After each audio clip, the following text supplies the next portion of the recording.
भोलेनाथ तेरी आरती गाओ। अनार से सभी को बचाते, अनार से सबको बचाते, अनार से सभी को बचाते, अनार से सबको बचाते। भोले बाबा के परम भक्त रहते हैं, उन्हें किस प्रकार की बोले चिंता है। जो भोले बाबा का भक्त बन जाता है उसे किसी प्रकार की सज्जनों चिंता नहीं बोले करनी चाहिए।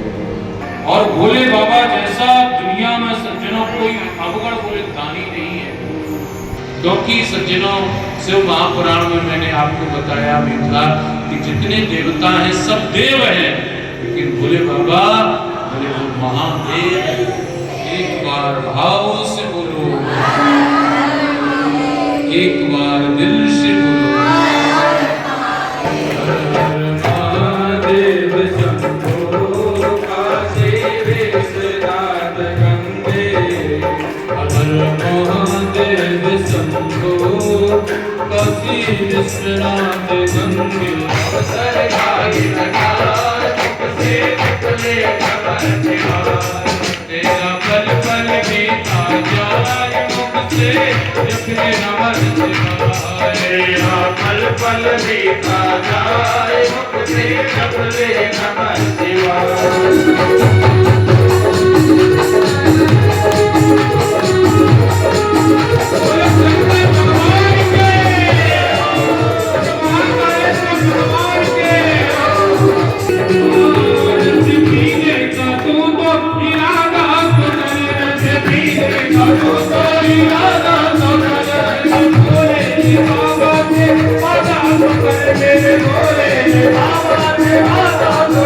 भागवत सुन के, कोई भी भागवत हो, महाशिव पुराण हो, श्री भगवत गीता हो, कोई भी हो, सुनोगे तो अच्छा लगेगा। और कहीं पे भी सुनो, बहुत प्रेम से सुनो और अच्छा लगता है।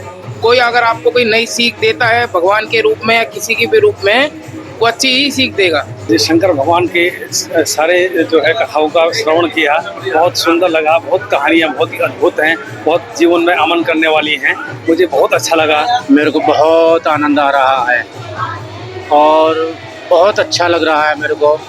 और आज पहली बार मैं आया यहाँ पर और दूसरी बार भी आया मैं, लेकिन मेरे को यहाँ पर आकर के इनके मुख से सुन करके मुझे बहुत आनंद आया। भोले बाबा तो इतने भोले हैं कि सब कुछ देने वाला अवगणदानी है। तो हर इंसान को घर घर में भोले बाबा की अपनी मूर्ति रखनी चाहिए और नित्य उनका भजन करना चाहिए, जल चढ़ाना चाहिए, ताकि उनके सब रोग दोग सब कुछ सुख समृद्धि आए उनके घर में। यही सब मेरी कामना है। मेरे मन में इतने अच्छे अच्छे भाव आ रहे हैं, आपको कुछ बता नहीं सकती। जिस दिन से पहले दिन से कथा स्टार्ट हुई है, हमारा तो घर में मन भी नहीं लग रहा है और कथा में इतना आनंद बरस रहा है कि घर पे कोई काम अच्छा नहीं लग रहा करता कि कथा में आके बैठ जाए। और इतना अच्छी कथा चल रही है, एक एक शब्द महाराज जी का दिल में बैठा हुआ है। जिसमें सारे दुखों को कष्ट होता है, जो भी स्ट्रेस रहता है, भगवान का भजन करने से सारे दुख सारे कष्ट हटते हैं और मन में सारी टेंशन दूर होती है। मुझे बहुत ही अच्छा लगा यहाँ के और एक अद्भुत सी अनुभूति हुई यहाँ पर।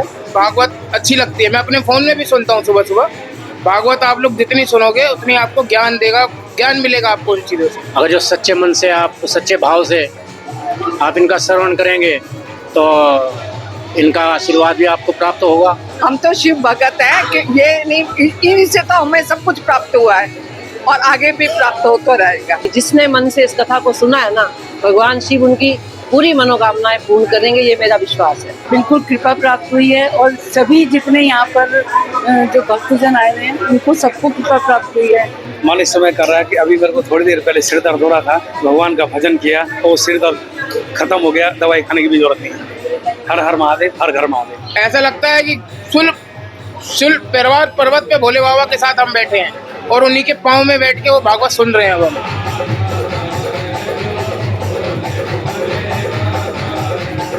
हर हर गंगी जय माँ गंगे। सनातन धर्म में शिव महापुराण का विशेष महत्व माना गया है। शिव महापुराण में भगवान शिव का संपूर्ण वर्णन मिलता है। शिव महापुराण के माध्यम से कैसे भगवान शिव की भक्ति प्राप्त की जाए, इस पर बात करने के लिए हमारे साथ मौजूद है शिव महापुराण कथा व्यास आचार्य आशीष शुक्ल जी महाराज। स्वागत है आपका तिलक पत्रिका पे। गुरुजी, शिव महापुराण सनातन धर्म में इतनी महत्वपूर्ण क्यों मानी गई? स्वस्ति श्री गणेशाय नमः। सच्चिदानंद रूपाय विश्वोत्पत्त्यादि हेतवे तापत्रय विनाशाय श्री कृष्णाय वयम। क्योंकि शिव महापुराण सभी वेदों और पुराणों 6 शास्त्रों का सार है। शिव है। सज्जनों, शरीर में से, मनुष्य के शरीर में से शिव निकल गया तो सब रह जाता है, कुछ नहीं रहता है। जहाँ शिव के निकले तो सब रह जाता है। शिव की महिमा आदि है न अनंत है, और शिव की महिमा को न तो ब्रह्मा पार पा पाए हैं, न तो नारायण भगवान ने आदि अंत का पता लगा पाया। शिव आदि है, शिव अनंत है, और सनातन धर्म में शिव की पूजा करने से सभी मनोकामनाएं बोले पूर्ण होती है। और शिव महापुराण ये महान ग्रंथ है। कलिकाल में भौतिक धरा तल पर ऐसा कोई दूसरा ग्रंथ नहीं है, केवल शिव महापुराण है जो कलयुग में मनुष्य के जीवों के लिए कल्याण करने के लिए एक ही उपाय है। जिसकी जो कामना हो वो भोले बाबा बोले पूर्ण करते हैं। क्योंकि 33 कोटि देवी देवताओं में भोले बाबा ही एक ऐसे देव हैं। जितने भी देवता हैं सब बोले देव हैं, लेकिन भोले बाबा कौन है? वो बोले महादेव हैं। तो जो भी भोले बाबा की शरण में आता है उसकी मनोकामना बोले पूर्ण हो जाती है। ये कल्पतरु है, जिसकी जो कामना हो वो भंडारी है। और जिस भोले बाबा की शरण में जो आ गया, जिसको जो चाहिए वो भोले बाबा बोले प्रदान करते हैं। किसी को संतान नहीं हो रही है, कम से कम 20-25 वर्ष हो जाते हैं, IBP करवाते हैं, टेस्ट भी करवाते हैं, दर बोले भटक रहे हैं, लेकिन मनोकामना बोले पूर्ण नहीं हो रही है, संतान उत्पत्ति नहीं हो रही है। लेकिन अगर भोले बाबा की शरण में आ गए हम तो भगवान पुत्र रत्न से भी प्राप्त झोली भर देते हैं। भोले बाबा अवगण दानी है। एक बार शरण में तो आके देखिए, ऐसे कई केस आते हैं सामने जो कम से कम लाखों रुपए बर्बाद कर चुके हैं, टेस्ट भी IBP में दर भटक चुके हैं, लेकिन भोले बाबा ने उनकी बोले गोद को बोले भर दिया है। तो गुरुजी, बात की जाए जिस तरह से शिव महापुराण में भगवान शिव का संपूर्ण वर्णन मिलता है, तो उसका रसपान जो भक्त है वो कैसे करे? स्वस्ति श्री गणेशाय नमः।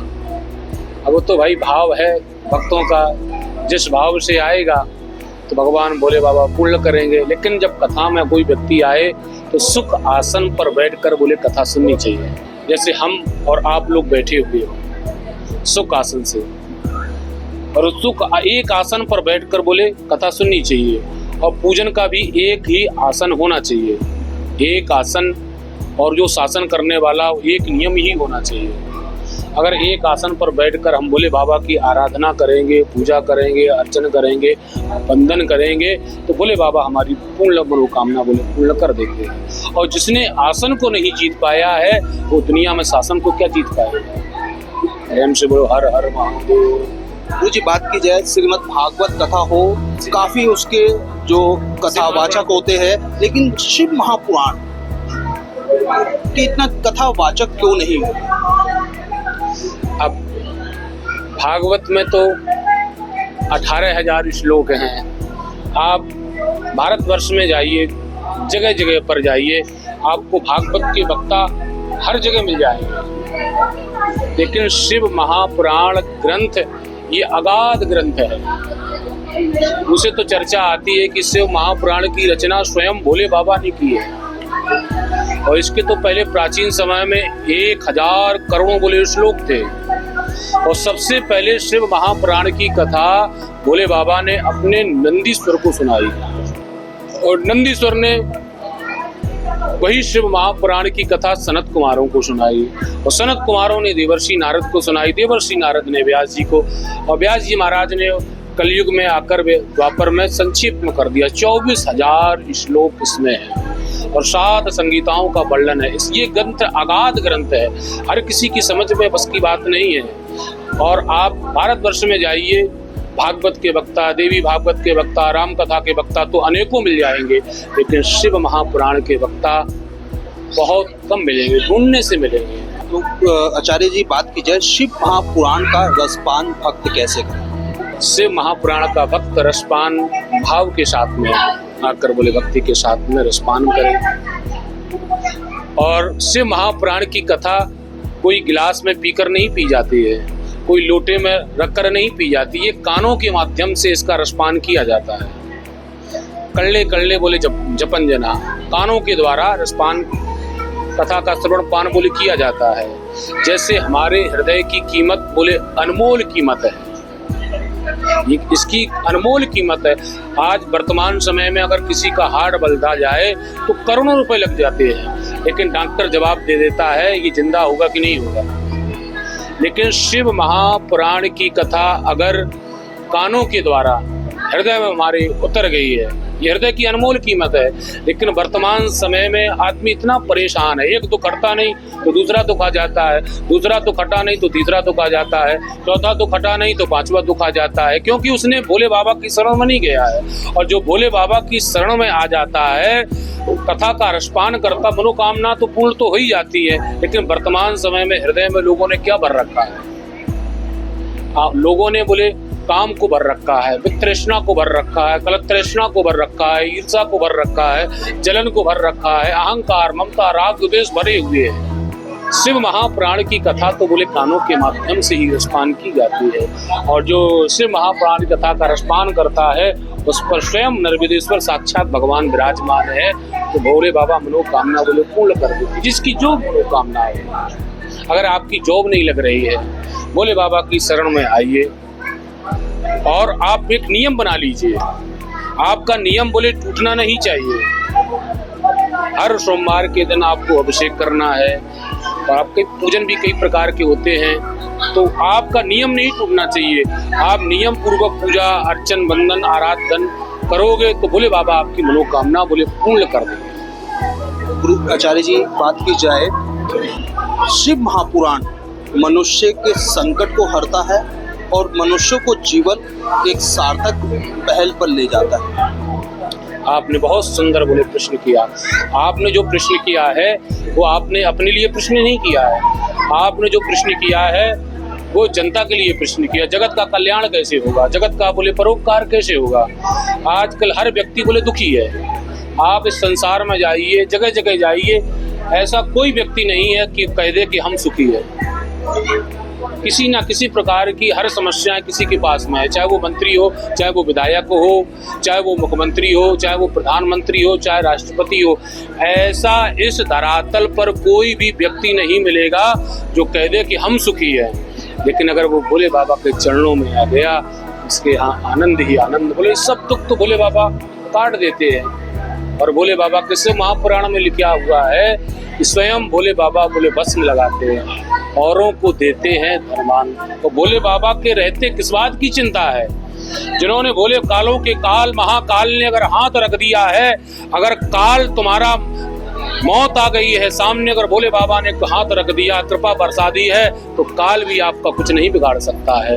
भोले बाबा तो सभी संकटों को दूर करने वाले। प्रेम से बोलो हर हर महादेव। आचार्य जी बात की जाए, शिव महापुराण का श्रवण जो भक्त करते हैं वो इसको जाप से करे या इसको सुनने मात्र से ही मनुष्य का कल्याण हो जाता है? ये भी आपने बहुत सुंदर बोले प्रश्न किया है। भाई कलयुग में कोई समाधि तो लगा नहीं सकता है, और ऐसा भी नहीं है जो प्राणायाम प्रत्याहार के द्वारा जो बिना जल पीकर बोले वर्षों की कोई साधना कर सकता है। तो कलयुग में भगवान का नाम ही तो सार है। ये पंचाक्षर मंत्र है भोले बाबा का, ओम नमः शिवाय। इसका आप कैसी भाव से भगवान का नाम लोगे? भाव कुभाव अनक आलसहु, नाम जपत मंगल दिश दशु। किसी भी भाव से भगवान का कलयुग में नाम लोगे, आपका मंगल ही होगा। उसे तो हफ्ते में कई बार मंगल आता है, महीने में 4 बार, हफ्ते में 1 बार आता है। लेकिन अगर आप भोले बाबा की नर्मदेश्वर भगवान की शरण में आ गए तो आपके जीवन में रोज ही मंगल मंगल होगा। उसे तो कैलेंडर में हफ्ते में 1 बार मंगल आता है। कई लोग कहते हैं हमारे बेटे की जॉब लग जाएगी तब जीवन में मंगल आएगा, कई लोग कहते हैं कन्या का विवाह हो जाएगा तब हमारे जीवन में मंगल आएगा, कई लोग कहते हैं हमारी कोठी बंगला बन जाएगा तब हमारे जीवन में मंगल आएगा, हमारा ये काम होगा तब मंगल आएगा। लेकिन आप भोले बाबा की शरण में तो आकर तो देखो, आपके जीवन में रोज ही नित्य मंगल छाए रहेंगे। प्रेम से बोलो शंकर भगवान की जय। भगवान शिव की ये जो कथा है इसमें भगवान शिव का संपूर्ण वर्णन मिलता है। क्या छोटे छोटे उपाय है जिनको कर कर भगवान शिव का आशीर्वाद प्राप्त कर सकते हैं? हाँ, बड़े बहुत सुंदर आपने प्रश्न किया। इसमें बड़े कई उपाय, जिसकी जो कामना हो तो उपाय भी है, नियम भी है, लेकिन नियम पूर्वक करना पड़ता है। आप जब भोले बाबा का नियम, कितनी भी परिस्थिति आ जाए, कितने भी कष्ट आ जाए, कितने भी दुख आ जाए, लेकिन नियम टूटना नहीं चाहिए। आपका नियम पक्का हो गया, दृढ़ संकल्प हो गया तो भोले बाबा आपके ऊपर कृपा जरूर बोले बरसाएंगे। नियम बोले अगाध होना चाहिए। बिल्कुल जिस तरह से इनके द्वारा बताया गया है, शिव महापुराण भगवान शिव की आराधना करने में सबसे ज्यादा महत्वपूर्ण होता है। शिव महापुराण के माध्यम से भगवान शिव की कृपा प्राप्त की जाती है। शिव महापुराण का श्रवण मात्र ही मनुष्य का कल्याण करता है। इसीलिए आज के वक्त में शिव महापुराण काफी महत्वपूर्ण हो जाता है। देश के पहले धार्मिक न्यूज चैनल तिलक पत्रिका के लिए हरिद्वार से मैं आशु शर्मा।